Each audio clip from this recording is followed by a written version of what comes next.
I spotted my husband with a neighbor making out on the roof.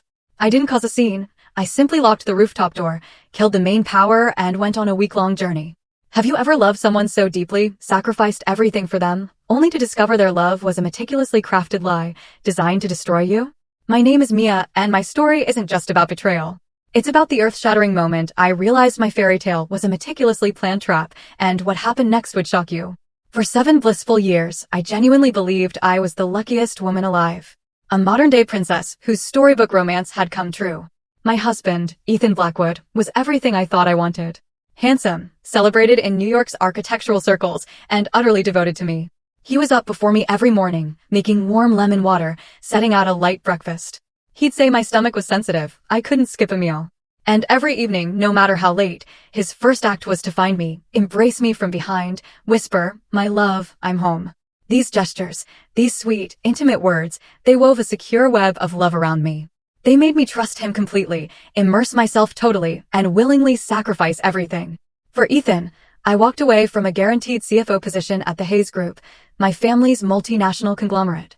My father, Chairman Robert Hayes, had meticulously paved that path for me. But I defied him. I rejected a high-profile arranged marriage. I followed the call of love, desperate to prove my choice was right. I wanted a simple, loving home, free from the pressure of money or status. And I did it. I became a full-time, devoted homemaker. Our penthouse, once a cold, empty space, transformed under my meticulous touch. Fresh lilies, elaborate dinners, always Ethan's favorites. I memorized his smallest preferences, from his sugar-free espresso to the soft lumbar pillow he needed for his back. My life revolved around him.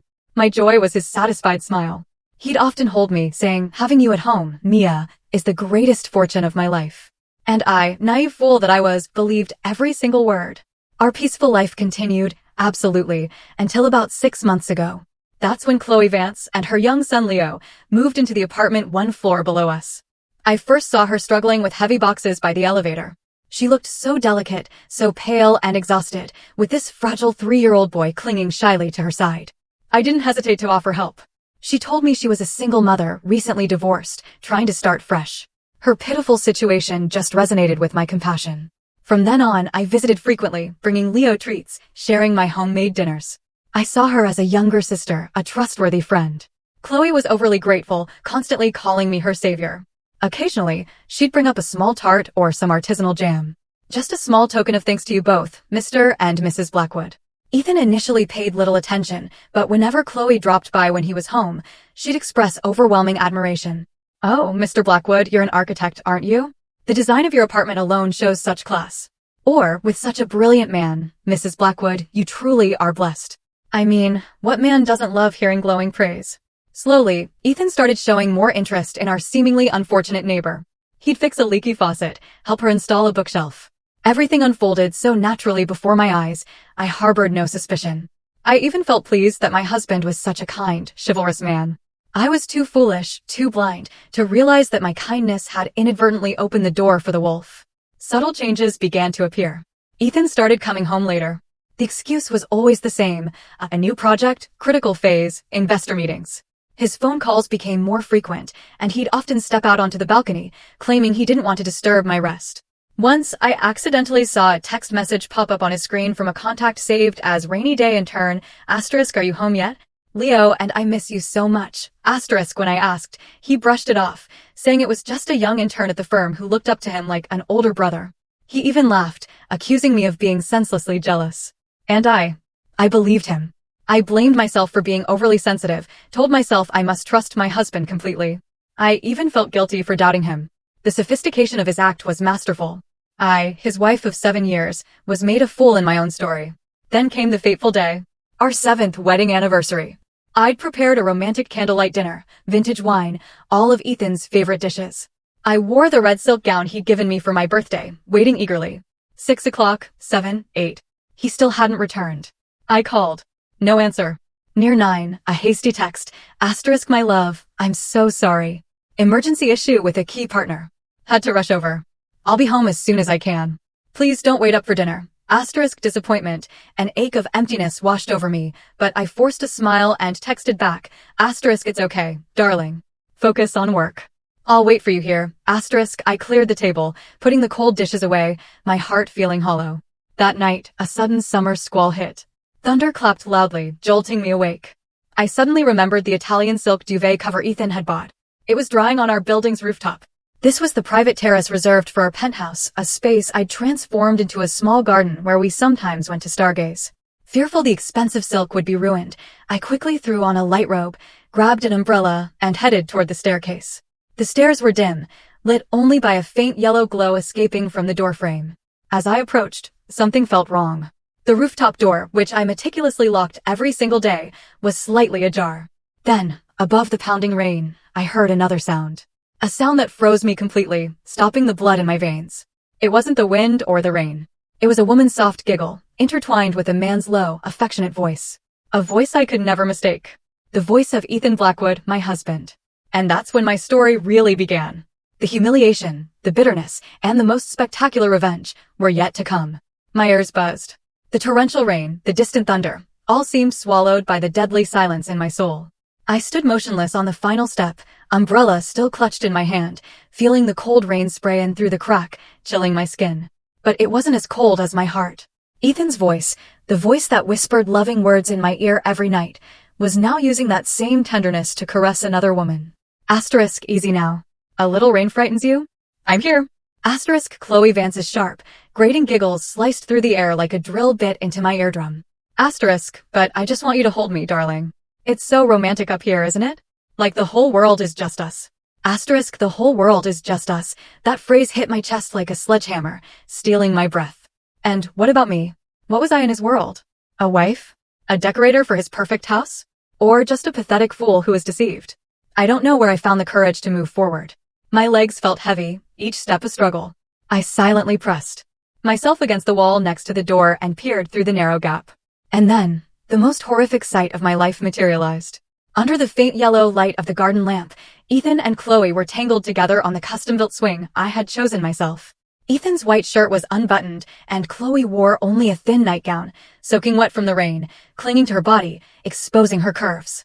They were kissing. A passionate, unrestrained kiss. Ethan's hands, the hands that held mine every day, were now roaming over her body. My heart felt crushed, shattering into 1,000 sharp fragments. 7 years of love. 7 years of sacrifice. 7 years of dedication. All dissolved into dust in one instant, becoming nothing more than a ridiculous joke. I thought I would scream, rush out, slap them both. But no.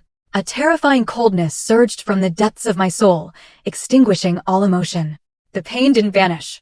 It solidified into a hard block of ice, paralyzing my nerves. No tears fell. My chest stopped aching. There was only emptiness and a cold, chilling resolve. I wouldn't let them see me break. I wouldn't give them the satisfaction of reveling in my pain. I retreated silently, step by careful step. My hands were no longer shaking. I calmly turned and descended the stairs, my steps surprisingly steady. I returned to the apartment and closed the door. The only sound in the static silence was the ticking of the wall clock. I walked directly to the heavy steel security door that led to the rooftop from inside our apartment. I remembered Ethan bragging that for absolute security, he'd installed a special lock that could only be opened from the inside. I pulled out my keyring, found the key engraved with a star, and turned it. Click, the rooftop door was locked tight. Now they could enjoy their private world for as long as they liked. But that wasn't enough. I went to the utility closet in the living room where the main circuit breaker was located. I looked at the carefully labeled switches: living room, master suite, kitchen. And finally, a larger red switch labeled Master. Without hesitation, I flipped it down hard. Poof, the entire penthouse plunged into absolute darkness and silence. The faint city glow outside the window cast eerie shadows. I stood in the dark and listened. I could imagine their startled faces on the rooftop, the lights abruptly dying, the moment they realized they were trapped. But I didn't care anymore. They deserved it. I walked into the master suite without turning on a flashlight.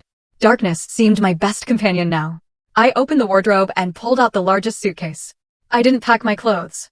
Instead, I opened a hidden drawer and retrieved my separate savings account book, the diamond jewelry my mother gave me as a wedding gift, my passport, and all my personal identification. Next, I went to Ethan's desk and opened the mini safe whose code I knew, my birthday. Inside were some foreign currency and all the property deeds and car titles. I took everything, leaving not a single piece of paper. These assets were already in my name, given to me by my parents before the marriage.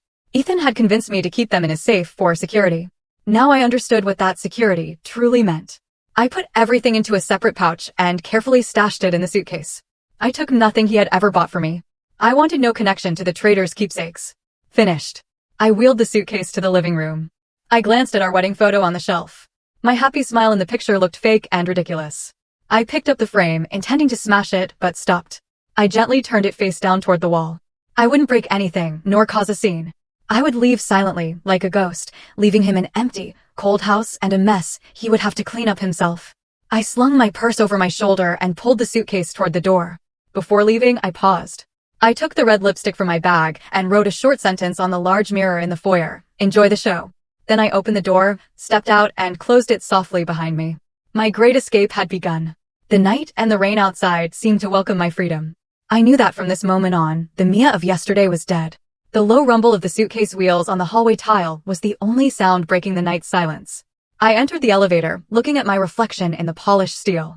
A woman with an icy face, her eyes devoid of any emotional ripple, completely different from the gentle, smiling wife I saw every day. The initial shock was gone, leaving a terrifying serenity. Now, my mind had no room for grief or tears, only cold calculations for the next step. Where would I go? Back to my parents' home? No, not yet. I wouldn't appear before them as a failure, a daughter who defied her father only to face a miserable end. I needed to reclaim everything that was mine and make those who trampled on me pay a heavy price. I decided on a 5-star hotel, discreet and luxurious, where I could hide and launch my plan. The taxi sped away through the pouring rain, leaving behind the luxury condo building that was once my sanctuary, my whole world. Now it was just an empty, gilded cage, holding 2 guilty people. Checking into the city's finest 5-star establishment, I requested a corner suite on the highest floor, offering a panoramic view of the Manhattan skyline at night. The room was spacious and opulent, with exquisite furnishings and warm golden lighting. A world utterly contrary to the simple, secluded life I had willingly chosen for the past 7 years. I set down the suitcase and walked straight to the giant glass window, looking down at the city lights glittering like a galaxy. How long had it been since I experienced this feeling? The feeling of being myself, of living in the world that truly belonged to me. I opened the new cell phone I kept hidden in a secret compartment of my purse. A phone used only for contacts in my old world. I found a name, Caleb, assistant. Caleb was a bright, sharp young man, fiercely loyal, who had worked for me before I married. For 7 years, even while I was retired, I quietly kept him on payroll, just in case a day like this arrived. The phone rang only once before he picked up. Caleb's voice was a mix of surprise and worry. Mrs. Blackwood? Mia? You finally called. Are you all right? His familiar voice was like a warm stream, slightly melting the wall of ice around my heart. I'm fine, Caleb, I replied, my voice a little husky. I need you to handle a few things right now. Yes, tell me. Anything, Caleb answered without hesitation. First, investigate Ethan Blackwood's personal finances over the last 6 months. All bank accounts, credit cards, loans, any unusual transactions. Second, find out everything about a woman named Chloe Vance, currently living in apartment 55A in my building. I need her entire background, past relationships, marital status, everything. I want a detailed report on my desk by 9 a.m. tomorrow. Understood, Mrs. Blackwood. I'll start immediately, Caleb responded professionally. He didn't ask why. He didn't question anything. That's what I trusted about Caleb. And Caleb, I added, tomorrow morning at 8 a.m., bring attorney Stephen Adler here. Tell him that Chairman Hayes' daughter needs to see him urgently. Caleb sounded slightly surprised. Attorney Adler, the firm's senior partner? Yes, I confirmed. Just tell him that. He'll understand. Hanging up, I let out a long breath. The machine had started moving. Attorney Stephen Adler was the senior partner at my family's law firm, a seasoned veteran who had navigated countless storms with my father. He wasn't just a lawyer, he was an uncle figure, a confidant I could absolutely rely on. Thinking of my father, a pang of remorse hit me. I remembered the day I decided to leave everything for Ethan. My father, always strict but who loved me unconditionally, looked at me with deep disappointment. He'd said, Mia, I don't forbid your love, but love isn't everything. That boy, Ethan Blackwood, his eyes hold too much ambition. I fear he's marrying you for more than love. You're used to a life of luxury. Can you truly handle an ordinary life? I worry you'll suffer. I was young then, believing in romantic ideals. I argued with him, saying, I don't need the money, Dad. I only need his love. I will prove my choice is right. And I left. For 7 years, I was virtually cut off from my family, only calling my mother occasionally, lying that I was very happy. I was too proud to admit I was wrong. But now, Ethan's betrayal had shattered that pride. My father was right. He saw through Ethan from the start. A feeling of regret and guilt surged within me. I had caused my parents too much distress. But I told myself now wasn't the time for weakness. I had to be strong. To reclaim everything. Not just for myself, but for the family honor. To show my father that even if his daughter stumbled, she would know how to get back up, even stronger than before. I didn't sleep that night. I sat by the window, meticulously outlining every step of my revenge plan. A calculated, ruthless strategy with no retreat. They turned me into a fool. Now I would show them the catastrophic consequences when an intelligent fool gets angry. In this game, I wouldn't just be a player. I would dictate the rules. With the full backing of the world I had abandoned, I knew victory was already mine. While I sat in the luxurious hotel suite, charting the course of my war, miles away, on the cold rooftop, the tragic comedy of the two traitors was just beginning. I could picture the scene vividly, as if watching a slow-motion film. When the lights in the penthouse died and the soft jazz music from Ethan's Bluetooth speaker fell silent, they must have thought it was a simple building power outage. Oh, a blackout, Chloe likely purred, hugging Ethan tighter for comfort. Ethan, with the smugness of a seasoned man, probably laughed and reassured her. It's fine, babe. It'll be back on soon. It's more romantic here anyway, watching the city in the dark. They probably enjoyed a few more minutes of their guilty romance, oblivious that these were their final moments of peace. But 5 minutes, 10 minutes, half an hour passed, and the power remained off. The rain intensified, and the cold began to seep into their bones. Chloe's flimsy nightgown offered no protection against the biting chill. She started shivering and complaining. It's too cold, darling. Why is the power taking so long? Let's go downstairs. That was when Ethan must have realized something was wrong. He released Chloe and walked to the steel door leading inside. He pushed hard. The door wouldn't budge. He tried the handle. It was rigidly locked. Panic started to flicker across his face. It's locked, he must have exclaimed. How can it be locked? I swear I only pulled it shut on the way up. Chloe must have rushed over, and together they pushed, pulled, and rattled the door. But all was futile. The heavy, fortified door, designed to keep out intruders, had become an impenetrable wall, trapping the very people who deserved to be locked away. True terror engulfed them. The rain poured down. Lightning illuminated the sky, revealing their pale faces, chilled and terrified. What do we do now, Ethan? We're trapped up here. Chloe started to cry, her earlier seductive charm replaced by the image of a weak, pathetic woman. In his panic, Ethan must have screamed my name. Mia, are you in there? Open the door, Mia. But his only reply was the sound of the falling rain and the terrifying silence from the apartment below. He started using all his strength to break the door, shouldering it, kicking it, but the door stood firm, mocking his helplessness. Exhausted and desperate, they could only huddle in a corner, holding each other for warmth. But that embrace could not dispel the coldness of guilt and rising fear. They were trapped there, in the dark, in the storm, for nearly 3 hours. Until a tiny glimmer of hope. Ethan remembered the emergency exit door leading to the building's main stairwell. He and Chloe scrambled towards it. Luckily, that door was not locked. Like drowning people clutching a life raft, they burst through and stumbled down the stairwell, soaked and shivering. When they reached the 55th floor, standing before our apartment door, Ethan fumbled with his key. The door opened. But inside, the space was still cold and dark. He groped for the light switch and flipped it. Nothing happened. He suddenly realized it wasn't a building-wide outage. Only his apartment had been disconnected. A terrible premonition shot down his spine. He rushed to the utility closet. The red master switch was in the off position. He flipped it back up. The living room lights flared on, illuminating a scene that made both Ethan and Chloe freeze. The usually warm, immaculate home was eerily empty and cold. The wedding photo on the shelf was turned face down toward the wall, and on the large mirror in the foyer, a message written in bright red lipstick stood out clearly. Enjoy the show. Mia? Where is Mia? Ethan screamed, charging into the master suite. The room was empty. The wardrobe was open, but only his clothes remained. My jewelry drawer was empty. The mini safe was ajar. Not a single document left inside. Every trace of me seemed erased, except for the faint scent of lilies still lingering in the air. Asterisk, she's gone. She knows everything. Asterisk, Ethan likely sank to the floor, clutching his wet hair. Panic, fear, and a hint of rage at being outmaneuvered, all emotions exploded within him. Chloe stood at the bedroom door, her face white as a sheet. What do we do now, Ethan? She knows everything. She won't let us get away with this. Her family, shut up. Ethan yelled, cutting her off. He stood up, pacing like a trapped animal. No, this can't come out. He began to scheme. She's just angry and ran off. She probably went to a friend's place. Yes, he reassured himself. Now he had to play the victim. He turned to Chloe, his eyes sharp and calculating. Listen carefully. From now on, You play the role of the worried, good neighbor. And I'm the pathetic, heartbroken husband whose wife left without a word. We have to get ahead of her. We have to make everyone believe she is at fault. And so, their second act began. Ethan picked up his phone and started calling my closest friends. His voice, strained with supposed anguish, spun a tale of my sudden emotional volatility, my unwarranted jealousy, and my disappearance. The perfect victim act was launched. But they didn't know that the only audience member who mattered, me, was watching calmly from afar, preparing an unstoppable counterstrike. The next morning, as the first rays of light pierced the luxurious suite, I was awakened by a knock at the door. Caleb and Attorney Adler had arrived, right on schedule. I quickly put on a silk robe and opened the door.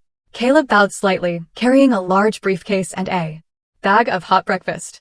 Behind him stood Attorney Adler, a sharp man in his late 50s with salt and pepper hair, whose eyes were keen and authoritative, radiating the aura of someone accustomed to complex legal battles. "Hello, Mia," he said warmly, his eyes conveying the concern of a mentor. Caleb briefly filled me in. "You've been through a lot." His presence and words were a calming antidote, strengthening my resolve. "Please come in," I said, leading them to the large sofa. While Caleb set out the breakfast, Attorney Adler wasted no time. He cut straight to the chase. "Tell me everything, Mia. The whole story. The more detail, the better." I took a deep breath and recounted the events of the past 7 years. My decision to leave home, the seemingly perfect marriage, Chloe's arrival, the suspicious signs, the night on the rooftop, and my escape. I narrated it calmly, without tears or self-pity. I simply presented the truth, raw and painful. Attorney Adler listened intently, nodding occasionally, his expression hardening. When I finished, he was silent for a long moment before tapping the table lightly. "That punk dared to deceive Chairman Hayes' daughter. He has some nerve." He turned to me, his voice resolute. "Don't worry, Mia. I will handle this. He and that woman will pay. But first," he continued, "we need to cut off his financial lifeline. A man as ambitious and dependent on money as him loses everything when he loses his cash." That was exactly my thinking. "What should I do, Stephen?" I asked. Attorney Adler took a sip of the tea Caleb prepared. "The penthouse and the cars are in your name. Premarital assets he can't touch. The problem lies with the bank accounts and credit cards. If I recall correctly, you provided him with a secondary black card from your account at Sterling Private Bank. Unlimited limit, correct?" "Yes," I nodded. It was my biggest mistake, an act of absolute trust, blatantly exploited. "First thing," Attorney Adler instructed, "call the bank's branch manager immediately. Demand they instantly lock all secondary cards under Ethan Blackwood's name. As the primary cardholder and a VIP client, your request will be executed immediately. Then, freeze the joint checking account." I followed his instructions, calling Mr. David, the manager I was friendly with. After my brief explanation, he asked no questions, simply stating, "I understand, Miss Hayes. Everything will be processed in 5 minutes." Sure enough, a few minutes later, I received bank notifications, secondary card locked per your request. Joint account temporarily frozen. Meanwhile, Caleb opened his laptop and presented the information he'd gathered overnight. "Mrs. Blackwood, Mr. Adler, this is the preliminary report." He rotated the screen toward us. Over the past 6 months, Ethan Blackwood withdrew several large cash sums from the joint account for unexplained reasons, totaling nearly $500,000. Regarding the secondary black card, he spent over $1 million, primarily on luxury items like designer bags, watches, jewelry, and 5-star retreats in Miami and Vegas. Coincidentally, these expenses often align with the days he told you he was away on business trips. Caleb continued, "Regarding Chloe Vance, her past is complicated. She is not a single mother. She is still legally married. Her husband is an engineer working overseas. Young Leo is not her biological son, but her deceased sister's child whom she adopted. There are indications she has been involved in several romantic fraud schemes before, typically targeting wealthy men." Everything was becoming clear. A perfect charade had been staged to deceive me. My compassion was ruthlessly exploited. "Excellent, Caleb," Attorney Adler murmured. "Keep digging into her past. I believe there's more dirt to uncover."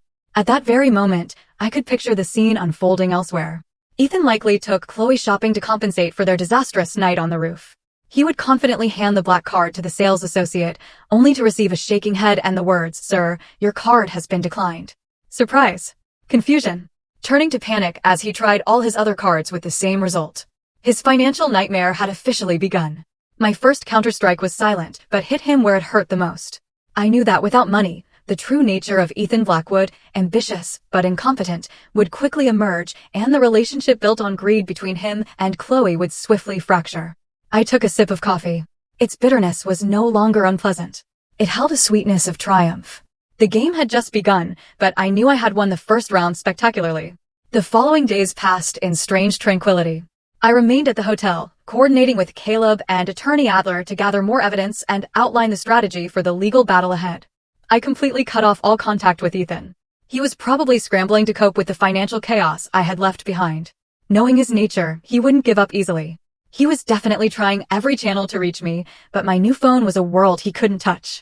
This silence was the most effective psychological torture, leaving him in limbo, terrified of my next move. Meanwhile, Caleb's team worked tirelessly. He mobilized top contacts, even hiring a professional private investigations firm to delve into every corner of Ethan's and Chloe's lives. And what they uncovered was more horrifying than I could have imagined. One afternoon, Caleb brought me a thick, neatly bound folder. "Mrs. Blackwood, Mr. Adler, this is the full report," he said, his face grave.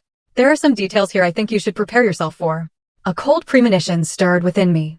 I opened the folder. The first page showed Chloe Vance's complex relationship map, a dense spiderweb.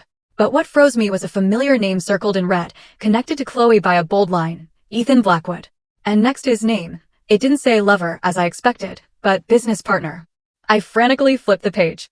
It was a photocopy of a cooperation contract between the two, signed over a year ago, even before Chloe moved into my building.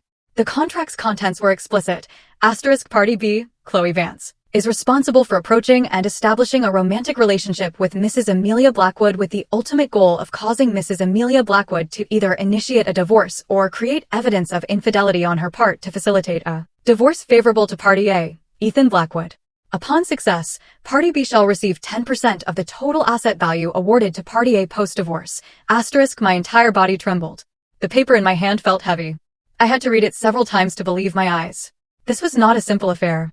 This was a conspiracy, a trap meticulously laid out, complete with a legal contract and specific clauses. My husband, the man who slept next to me, had hired another woman to seduce him to create a staged infidelity, all to secure grounds for divorce and seize my assets. Disgust surged violently in my chest. He hadn't just betrayed me emotionally. He had actively plotted to ruin me, to make me out to be the guilty party, the cheating wife, so he could legally steal what was mine. 7 years of love. My sacrifice.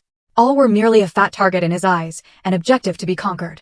His malice and calculation exceeded every human boundary. I fought to maintain composure. Flipping through the remaining pages, the report exposed another explosive truth. Ethan Blackwood was not the talented, self-made architect he always claimed to be. Most major projects he won over the past years were obtained through dirty tricks, stolen from colleagues.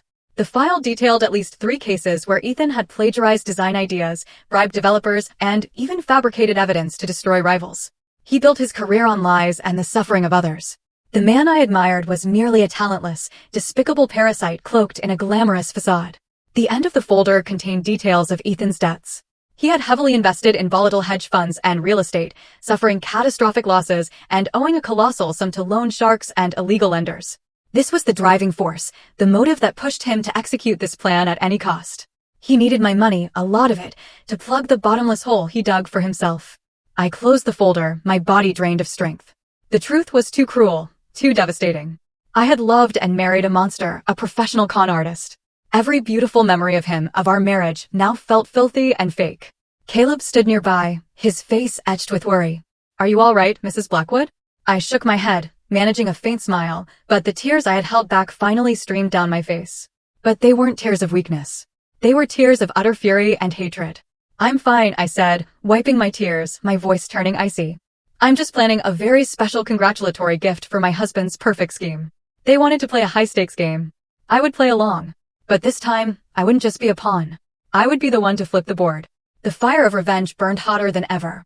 I knew that with this evidence, I could not only leave Ethan penniless, but also send him to prison. But simple justice wasn't enough. I wanted him to experience being slowly destroyed. The sensation of being utterly powerless, just as he intended to do to me. The shock from the private investigator's report subsided, leaving me with a terrifying callousness and cold determination. I stopped crying. Tears are for the weak. Now only action mattered. Ethan built his entire career and public image on lies and polished PR. I would start right there. I would rip off his perfect mask and let the world see the true, despicable face underneath. But I wouldn't do it loudly. A direct attack might alert him and potentially lead to legal trouble for defamation before I could deploy the decisive evidence. I would do it slowly, strategically, like a subtle poison, leaving him unable to fight back. I spent an entire evening researching the professional groups and forums Ethan frequented. He loved the spotlight, often posting articles, sharing his designs, and cultivating the image of a young, talented, and ethical architect. Crucially, he was the moderator of a major forum called the American Architects Guild, home to thousands of architects and engineers. This was the perfect stage for my performance. Using a new burner phone, I created a new Facebook profile and a forum account under an anonymous name, The Unveiled Truth. I crafted a persona, a passionate young architect, fresh out of school, deeply disillusioned with the industry's dark side. Then I began writing a long post, a story told from the perspective of an anonymous insider. I didn't name Ethan directly. I only used suggestive initials. A story untold about architect EB, rising star, or professional plagiarist. The title was sensational, designed to incite curiosity. In the article, I avoided outright accusations. Instead, I recounted a specific, detailed story, one of the 3 cases Caleb's team uncovered. It was the story of a young architect named Adam Long, who poured his heart into a groundbreaking design for a high-end Seattle resort. But architect EB, his colleague and superior, used dirty tactics to steal the design, alter it slightly, and present it to the developer under his own name. Long, devastated and powerless, resigned and fell into depression. I wrote with deep empathy for the victim and scorching indignation for the villain. I wove in highly specific details, facts only an insider would know, gathered from interviews with Ethan's former colleagues. I even subtly mentioned some of EB's unique identifiers. He frequently wore a limited edition Patek Philippe watch and constantly spoke about sustainable green architecture principles, the exact image Ethan cultivated. To build credibility, I used a few dummy accounts posing as old colleagues to post corroborating comments. Asterisk, oh my god, I know exactly who this is. Everyone in the firm knew about the Long case, but no one dared speak up. Asterisk, EB doesn't just steal designs. There's more to it. Can't wait for the next part. Asterisk, the post went live at 10 p.m., peak activity time for the forum. Just as I predicted, it immediately sparked a firestorm. Within hours, the post had thousands of views, hundreds of comments, and shares. The name EB quickly became the hottest topic. People began speculating. With the distinctive clues I embedded, Ethan Blackwood's name was quickly shouted out. Some initially defended him, claiming it was a malicious rumor designed to sabotage his reputation. But then something unexpected happened. An account named Adam Long left a short, powerful comment. Asterisk, everything the original poster wrote is true. Thank you for daring to speak out. Asterisk, it was Adam Long, the real victim. Perhaps after years of silence, he couldn't bear it anymore. When his story was finally exposed, his comment was the deciding blow, crushing all doubt. The wave of condemnation directed at Ethan became a tsunami. I sat in the hotel suite, watching it all unfold on my laptop. I could imagine Ethan's face now, furious at the slander, terrified that his dirty past was being unearthed. He would be frantically trying to contact the forum administrator to delete the post, but he didn't know I had prepared for that. I had already forwarded the article to a few friends in architectural journalism. The next morning, several smaller online publications started running the story with even more sensational headlines. Major plagiarism scandal rocks young architect circles, or exposed. Is the talented architect EB just a product of dirty PR? His own weapon was now being used against him. His professional reputation, the thing Ethan cherished most, was being destroyed by his own tactics. Clients and partners would undoubtedly start asking questions. My first attack was a direct hit, but it was just the appetizer. The main course was still ahead.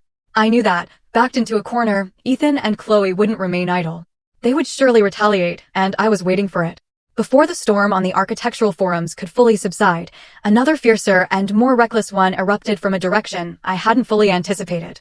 While Ethan was frantic, fighting the media crisis, trying to explain himself to partners, and frantically scrubbing the damaging posts, Chloe Vance, his lover and accomplice, made an incredibly foolish move. Perhaps due to the financial cutoff, and seeing Ethan teetering on the brink of ruin, her panic and greedy nature took over. She decided to act independently, seeking her own way out. Her target? My family. She didn't know the full truth of my lineage.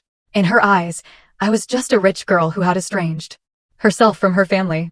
But from Ethan's rambling, she knew I had relatives in a more old money area, which Ethan, in his arrogance, had described as quaint, rural, and easily fooled. Chloe saw this as her last life raft. She tracked down the address of my parents' secondary residence, a grand French-style estate in Greenwich, Connecticut, where my father chose to retreat from the bustle of the city. Chloe, with her limited perspective, thought it was just a large country house belonging to a recently rich, unsophisticated family. She decided to go there and stage a confrontation, playing the role of the pitiable victim whose husband was stolen by my niece, hoping to extort a settlement. She prepared her act meticulously, dressing in worn, faded clothes, haggard and makeup-free. She even brought Leo, the young nephew she often used as a prop.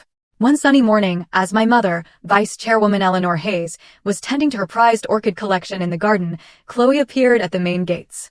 She didn't ring the bell, but began wailing and shouting loudly, attracting the attention of neighbors. "Oh God, neighbors, come see. The niece of this house stole my husband, ruined my family, and now she's hiding. Ma'am, are you home? Please come out and talk about right and wrong." My mother, Eleanor, was an astute and powerful woman. She wasn't just a typical housewife. She was the vice chairwoman of the Hayes Group, the woman who built the empire alongside my father. Hearing the racket, she merely frowned and signaled the groundskeeper to open the gate. Chloe, seeing the gate open, lit up. Dragging a terrified Leo behind her, she stumbled into the garden and promptly collapsed to her knees before my mother, tears streaming. "Ma'am, please be my judge. Your niece, Mia Blackwood, stole my husband, the father of this child. Now she's run off, leaving my husband financially ruined, and we have nowhere to go.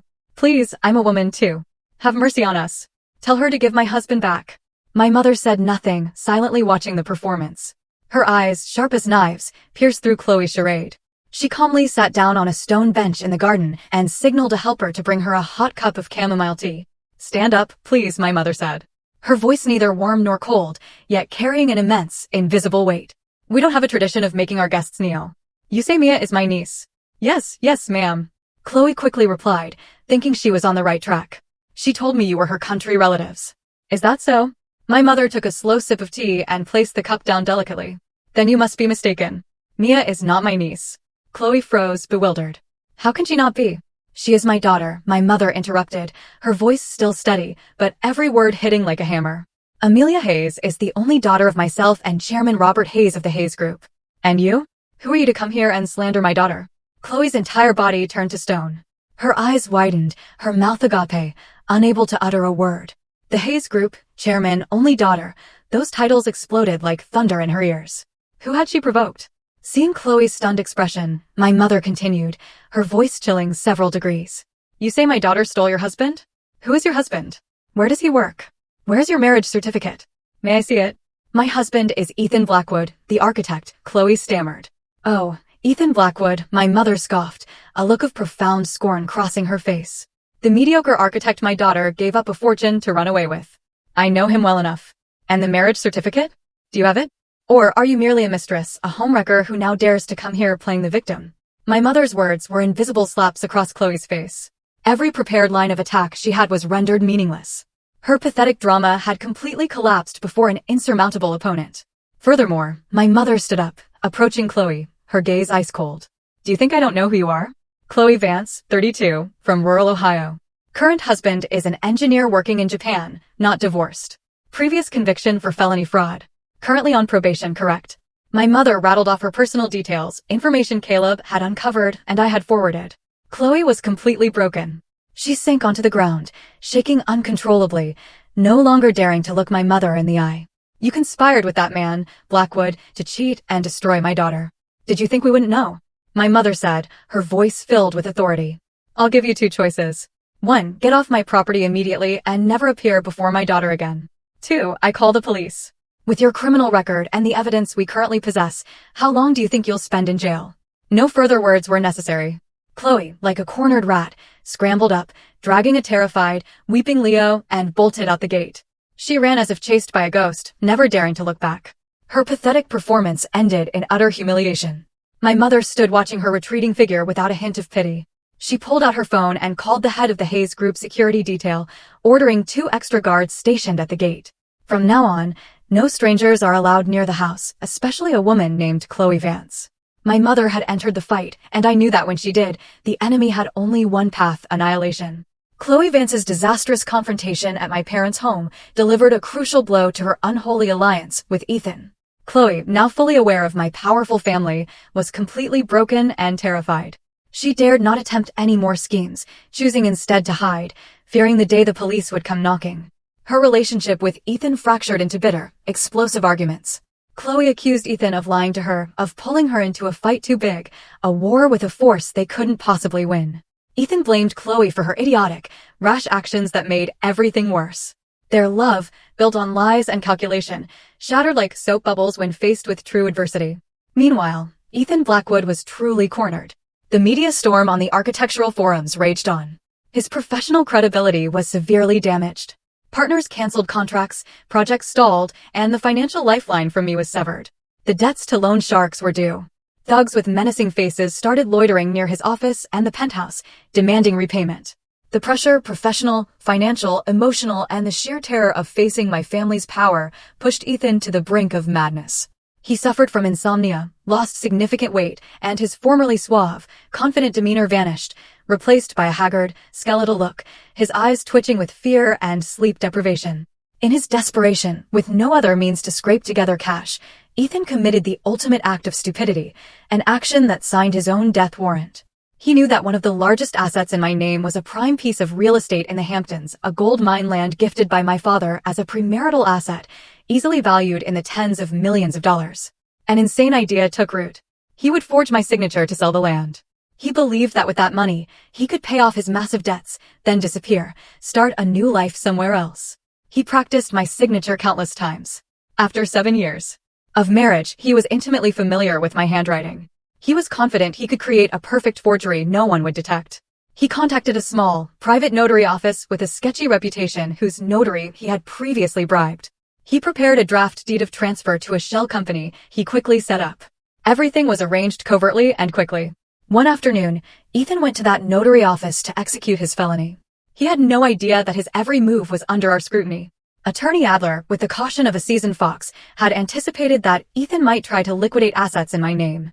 He had put people on continuous silent surveillance, particularly monitoring any transactions related to banking or real estate.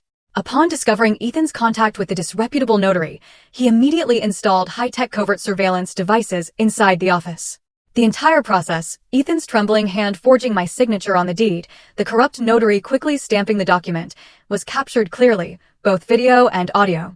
The video, along with the forged deed, was instantly transmitted to Attorney Adler. Holding the irrefutable evidence, I felt no exhilaration, only a sharp sadness. What terrifying things can a person do when blinded by greed and desperation? Ethan Blackwood had knowingly walked into a prison cell. His case was no longer a civil dispute over marriage and assets. It was now a serious federal felony of fraud, theft, and forgery of official documents. Attorney Adler called me, his voice betraying satisfaction. The fish took the bait, Mia. There is no escape now. What do we do next, Stephen? I asked.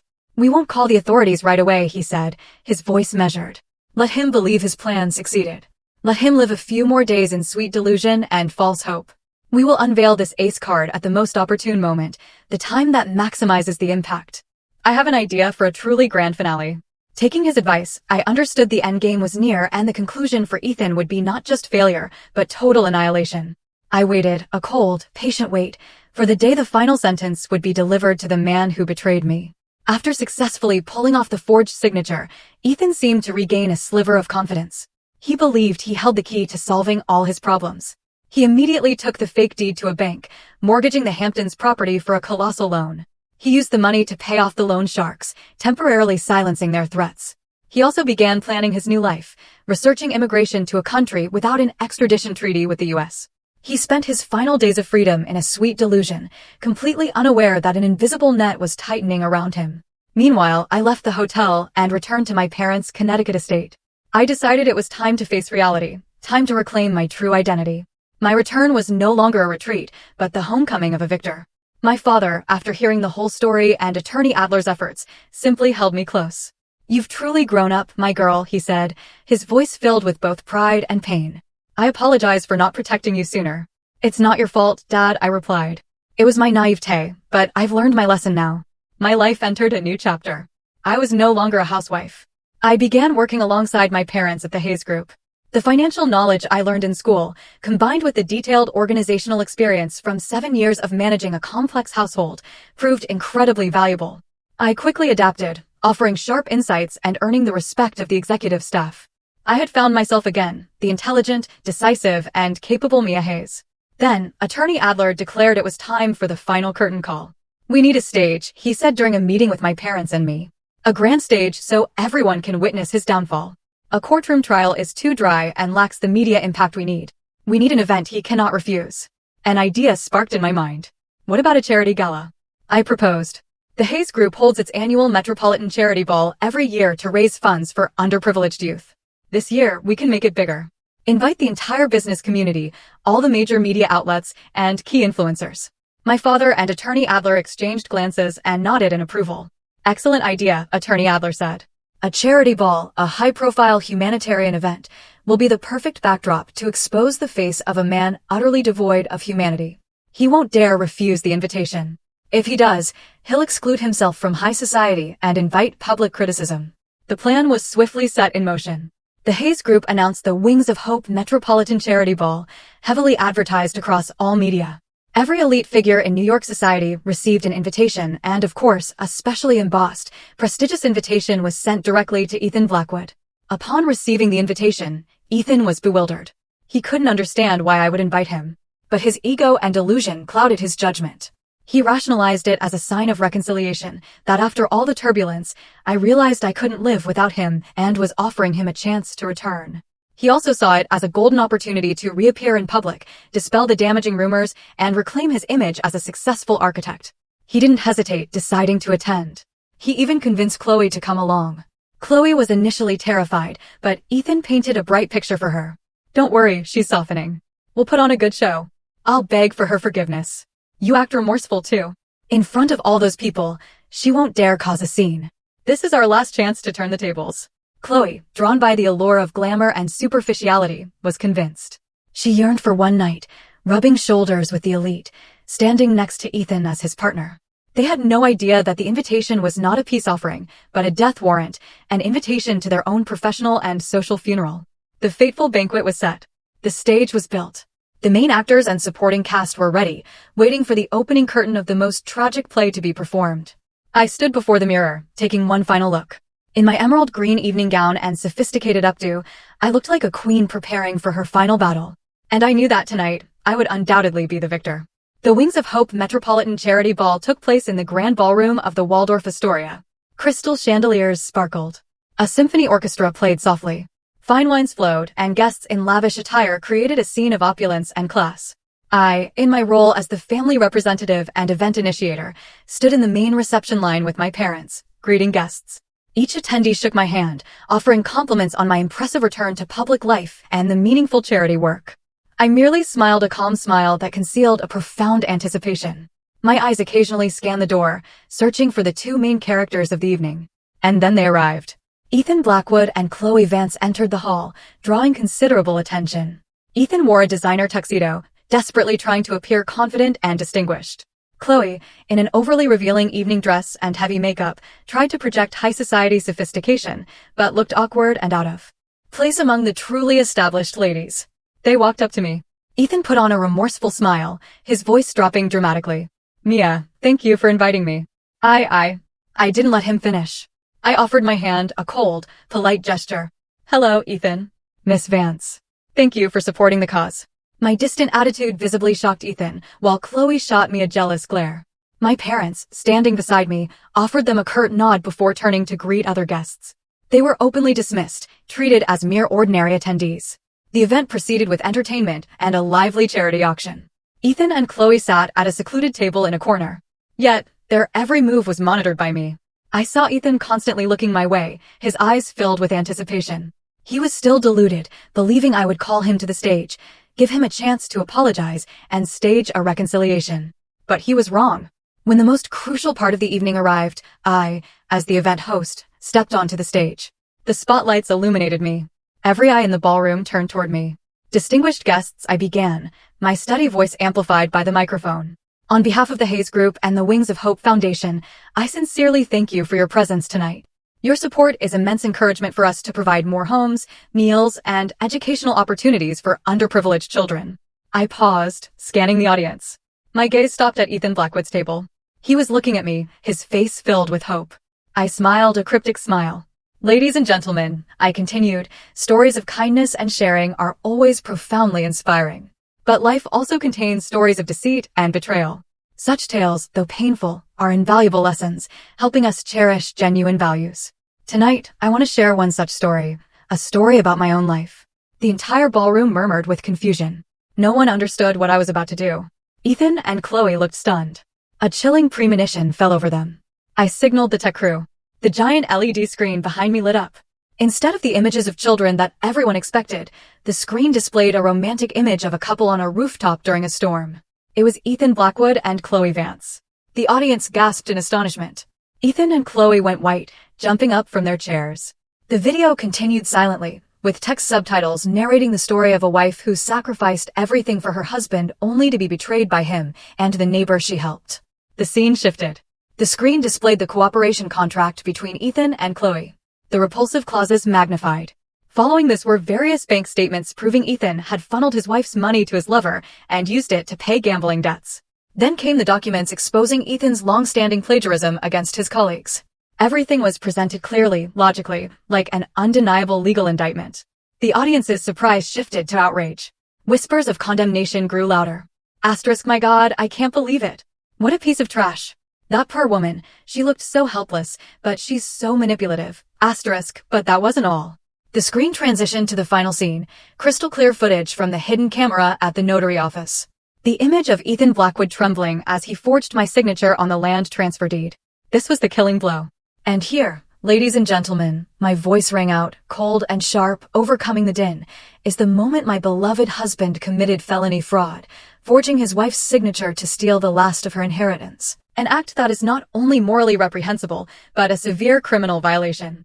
The video ended, leaving a deadly silence in the ballroom. All eyes, hundreds of pairs, focused on Ethan and Chloe, eyes filled with scorn, disgust, and disbelief. The most spectacular curtain call had taken place. Not through tears or weakness, but through truth. A naked, undeniable truth. Their play was over. And the ending couldn't be more humiliating.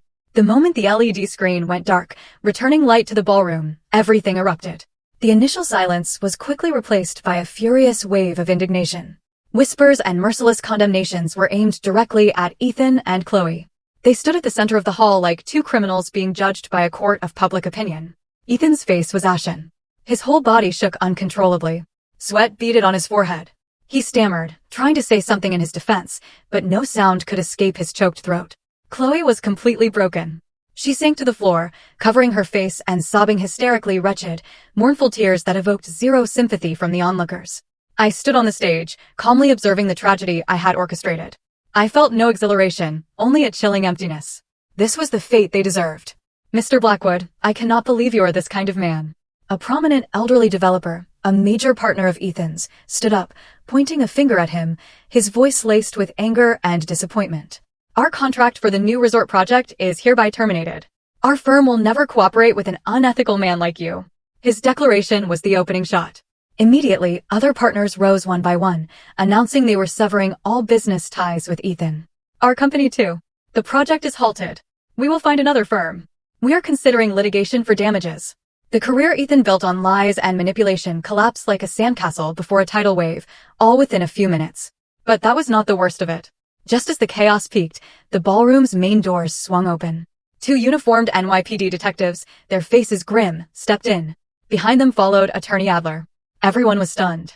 A detective walked straight onto the stage, took the microphone from my hand, and demanded silence.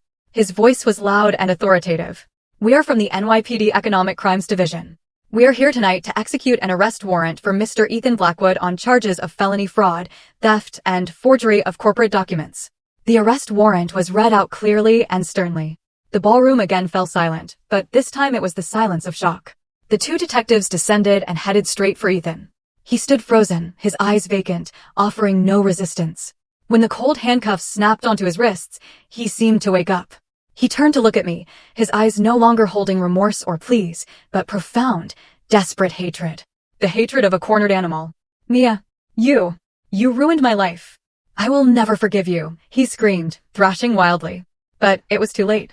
He was swiftly escorted away by the detectives, leaving behind Chloe's wailing and hundreds of contemptuous stares. Chloe, seeing her lover arrested, went hysterical. She crawled to my feet, clinging to the hem of my gown, sobbing and begging. Mia, I was wrong. I know I was wrong. Please forgive me this once. I only did it because Ethan persuaded me. He tricked me. Please tell the police to let me go. I have my son to care for. I looked down at her.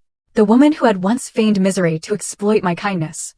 Now staging another drama, a performance of belated remorse. I gently pulled my gown from her grasp, my voice devoid of emotion. You should save those words for your lawyer. They will serve you better there. Then I turned to one of the detectives still standing nearby. Sir, she is an accomplice in this fraud.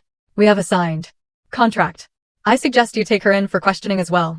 The detective nodded. Hearing this, Chloe fainted on the spot. The show was truly over. The two main characters, one cuffed, the other unconscious, received an unequivocally tragic end before the eyes of the entire high society. Their collapse was not merely a loss of honor and career. It was the complete destruction of their lives. The Metropolitan Charity Ball had become a night of judgment, and justice, though delayed, was executed with drama and finality. The chaos that followed Ethan and Chloe's removal gradually subsided, but the aftershock lingered in the ballroom. The banquet couldn't continue. The stunned guests, having witnessed such a shocking drama, gradually departed, taking with them a story they would discuss for a long time. My parents and Attorney Adler joined me. My father said nothing, only placing a hand on my shoulder, a gesture filled with both pride and solace. My mother hugged me tightly, her voice choked. It's over, my darling. You did so well. I nodded, feeling an immense relief.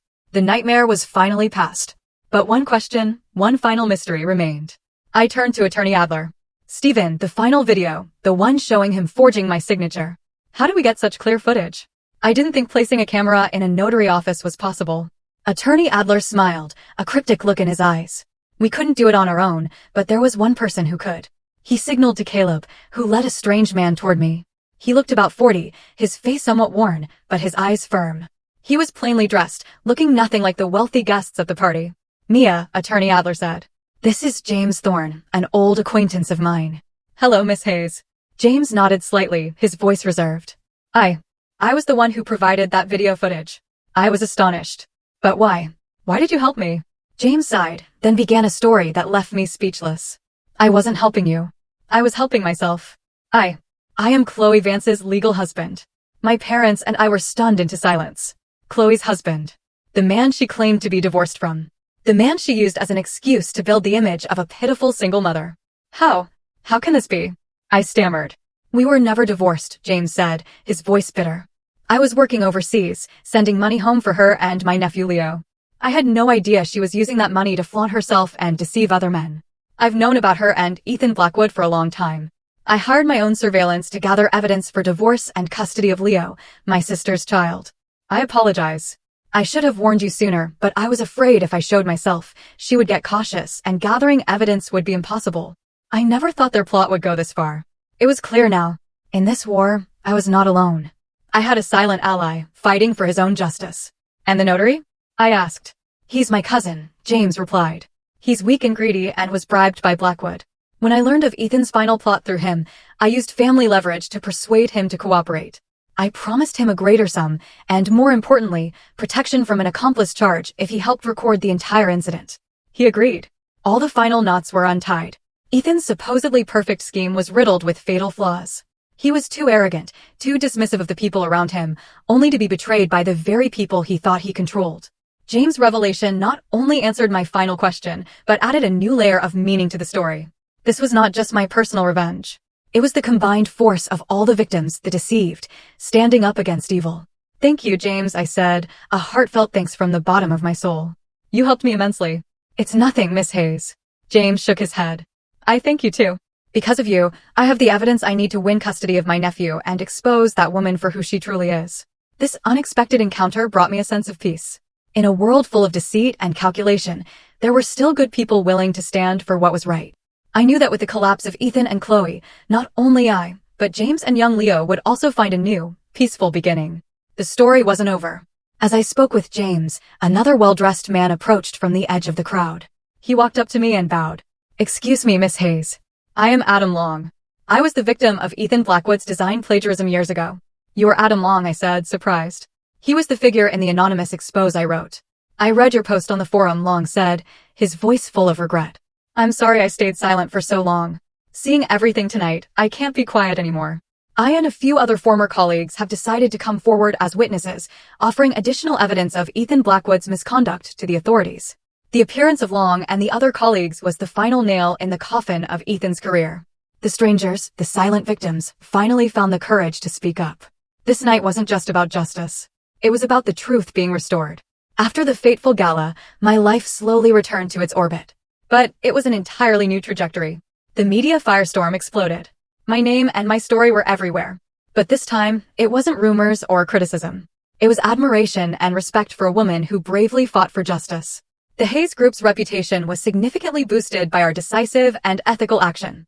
I spent the following 3 months working closely with Attorney Adler and the authorities, providing necessary statements and evidence to finalize the case. Everything proceeded smoothly and swiftly. The trial for Ethan Blackwood and Chloe Vance was held 3 months later. I didn't attend. I had no desire to see their faces again. I followed the results only through Attorney Adler's reports, with irrefutable evidence, from the conspiracy contract, the embezzlement documents, to the felony charge of signature forgery. Ethan Blackwood received a fitting sentence. He was convicted of 12 years for felony fraud and 3 years for forgery, totaling 15 years in federal prison. A catastrophic price for his greed and malice. His career, reputation, and future were sealed behind bars. Chloe Vance, as an accomplice, was sentenced to 5 years. Her life, a long string of lies and deceit, finally faced justice. Young Leo, the innocent child in this saga, was taken in by James, who raised him with the genuine love of a guardian. My divorce from Ethan was finalized quickly. The court declared our marriage void due to elements of fraud from the outset. All assets in my name before the marriage were retained. All debts Ethan accrued, he would bear alone. I was completely free from that man, emotionally and legally.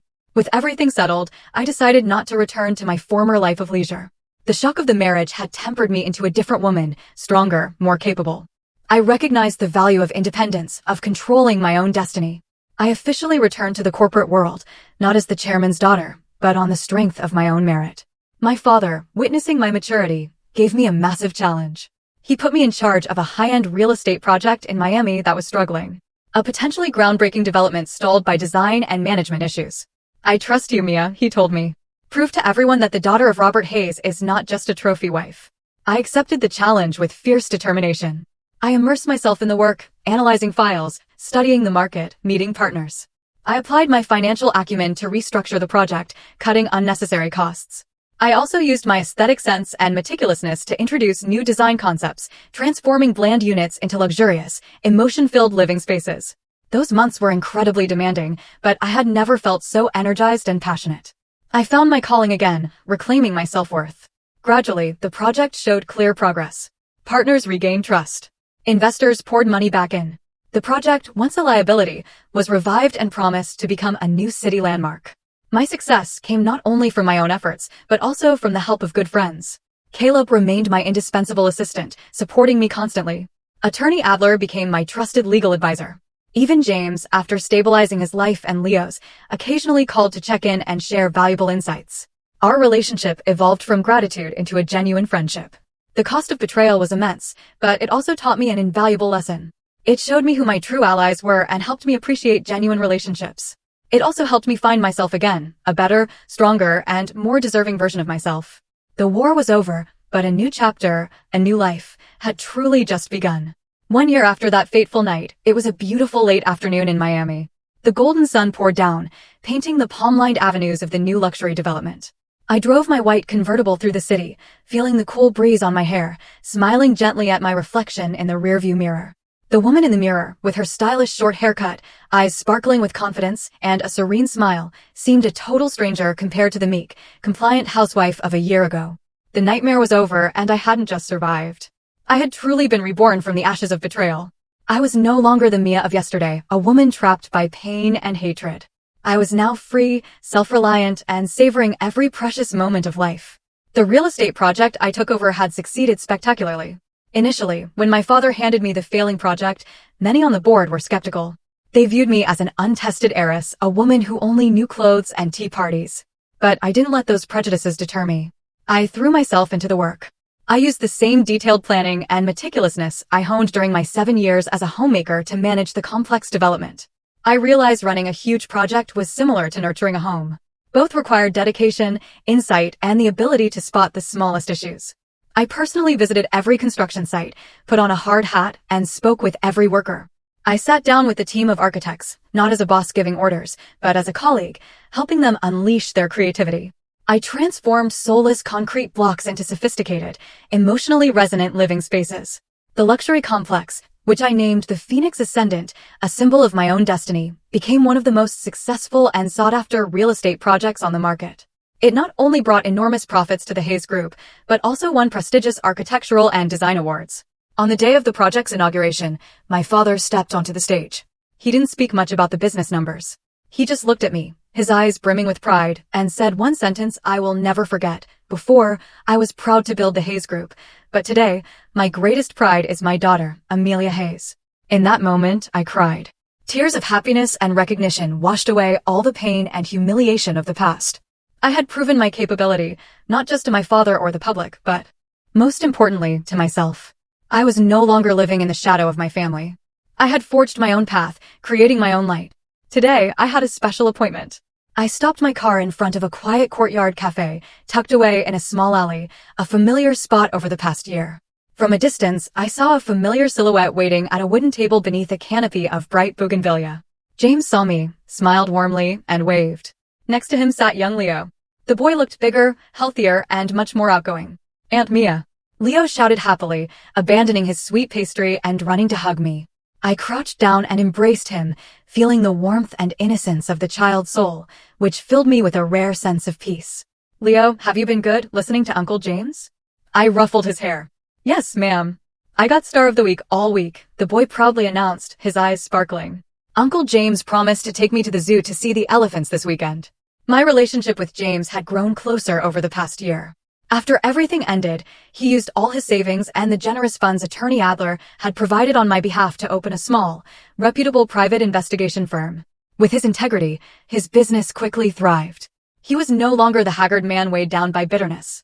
He had found joy and purpose in his life next to his beloved nephew. We didn't rush things. We came together slowly, quietly, like two kindred spirits who had weathered the same storm, finding shared understanding, empathy, and a safe harbor in each other. We sat together, sipping coffee, talking about my projects, about the interesting cases James's firm had cracked, and about Leo's first school crush. Sometimes we fell silent, just smiling at each other, a tranquility that both James and I hadn't felt in a very long time. Over the past year, I gradually learned of the fate of the others. Ethan Blackwood remained in prison, paying for his crimes. He occasionally wrote me long, rambling letters full of belated remorse and complaints about the harshness of prison life. He begged for my forgiveness, pleading for a second chance when he was released. I read the first letter, feeling no emotion, only pity for a life that self-destructed. I didn't reply. The subsequent letters I didn't even open, simply giving them to Caleb to handle. The past was past. I wouldn't let anything contaminate my present peace. As for Chloe Vance, after serving her time, word was she quietly left the city. No one knew where she went. Her life, a long chain of deceit, ended in isolation and obscurity. They had become part of history, an expensive lesson life had taught me. I no longer hated them. I had forgiven them, not because they deserved it, but because I deserved peace. Mia. James suddenly took my hand, his voice hesitant but earnest. I know you've been through so much pain. I have too. We are both people who stumbled, who lost faith. But for the past year, being by your side and seeing your strength, your renewal, I've started to believe in new beginnings again. He squeezed my hand, looking deeply into my eyes that held respect and deep affection. Can Leo and I become a part of your future? I can't promise you the material wealth you once had, but I promise to spend the rest of my life giving you peace, respect, and a genuine love. I looked at him, into those eyes where there was no deceit or calculation, only warmth and sincerity. I didn't answer right away, just felt the warmth of his hands spreading through me. Tears welled up, but this time they were tears of happiness and profound emotion. The painful past had forged the woman I was today. No longer naive, no longer believing in rosy promises, but also unwilling to lose faith in genuine love. A love built on understanding and shared experience. I nodded gently, a gesture that spoke volumes. James smiled, a radiant smile that erased all the worry from his face. Leo, chasing a butterfly in the garden, suddenly turned and saw us holding hands. He ran over and clambered onto my lap. Aunt Mia, Uncle James, what game are you playing? Can I play too? James and I looked at each other and laughed. I held Leo tightly. James put his arms around both of us. 3 people, 3 shattered lives, had now found a family, a complete home in each other. The sun set, painting the sky with a brilliant orange hue. From the ashes of betrayal, I had truly been reborn, vibrant and powerful as a phoenix.